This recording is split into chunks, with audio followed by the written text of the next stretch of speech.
red muscle meat is really not a great source of folates. And so people doing the lion diet and not having organs are likely going to be folate deficient.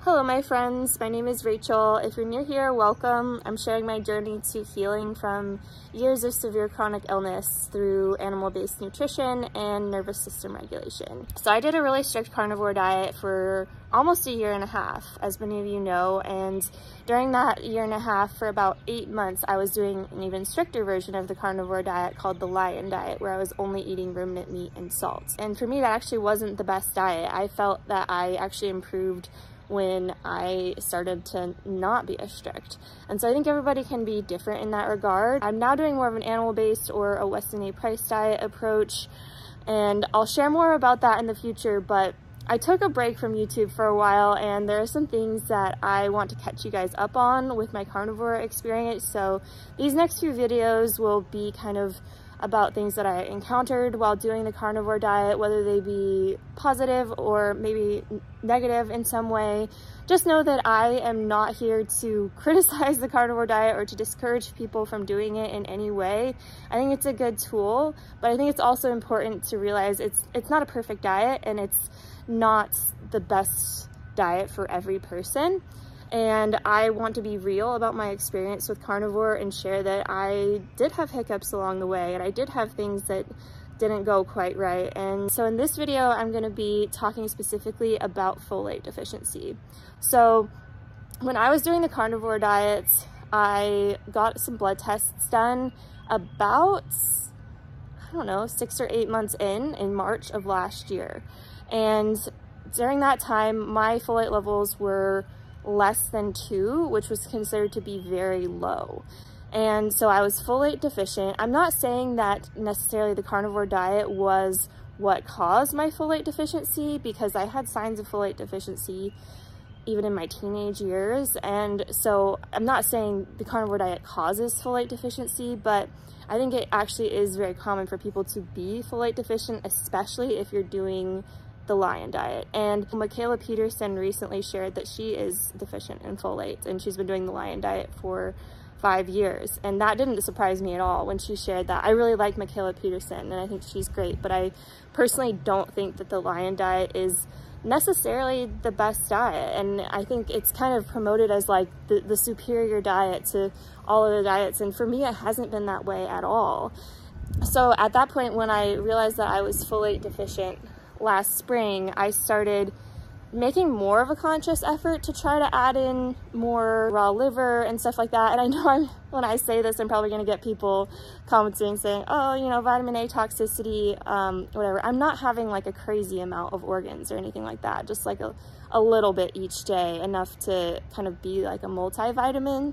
And I actually personally, when I was really sick, tested to be deficient in vitamin A. And personally, I think more people are deficient in vitamin A than this vitamin A toxicity. I would highly recommend, if you're worried about that, reading the Weston A. Price Foundation has a lot of great resources and research on vitamin A that I will link in the description. That's kind of what I align with in terms of views on vitamin A and whether or not vitamin A toxicity is common if you're regularly consuming organs. Anyway, I started adding in raw liver, and then once I stopped the lion diet, I started adding in egg yolks because those are a pretty good source of folate as well.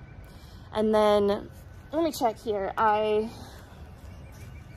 wrote down the other times that I got my folate tested. So last year in August, I got my folate tested and it was at 2.4, so it was still low.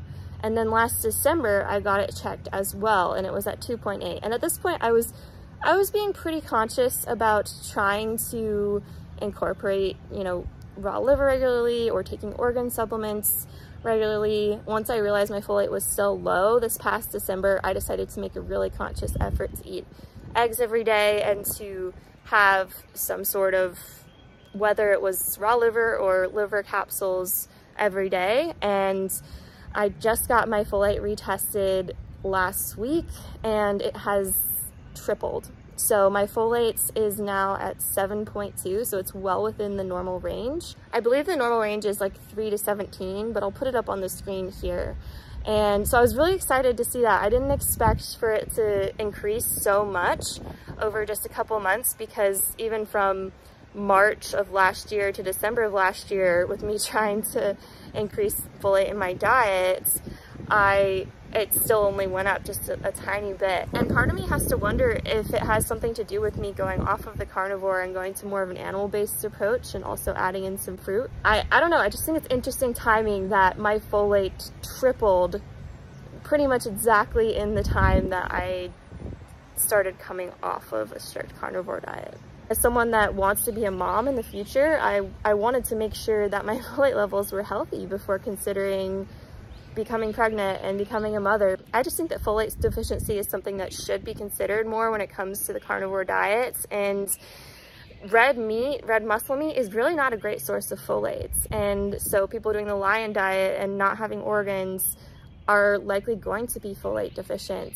For those of you that are looking to try to incorporate some liver or organs but don't really know where to start, I'd recommend trying a ground organ blend. It's a really easy way to incorporate it into your diets without having to prepare the raw organs yourself. And basically what it is muscle meat mixed with organs like liver or heart, and then you can just make burgers with it or whatever else you would do with ground beef with the ground organ blend. In general, the taste is pretty mild and palatable. Northstar Bison is a really great source for organ blends. They have the best variety I have seen when it comes to that. If you don't want to do the ground organ blend or fresh organs, then you can take organ supplements. I really like the One Earth Health brand just because they're more affordable, as well as the Paleovalley brand. I'll put a link to those and also to the organ blends in the description. I also wanted to mention that chicken liver has about twice the amount of folate as beef liver. So if you're really trying to up your folate counts, then chicken liver is one of the best food sources for folates. I know Northstar Bison and Apsey Farms both have corn and soy free chicken liver, so those are really good sources if you don't have a good local source, which I'll also link down below. Anyways, I just thought I would share my experience with folate deficiency and the carnivore diet with you guys in case it's helpful, and I'm really excited that my folate levels are finally back to a normal range. My vitamin C is also back to a normal level in this last round of blood work that I had done, which I'll link the vitamin C deficiency video down below as well. That's gonna be it for the video today, but make sure to subscribe and follow along on Instagram, and I will look forward to seeing you guys in another video very soon.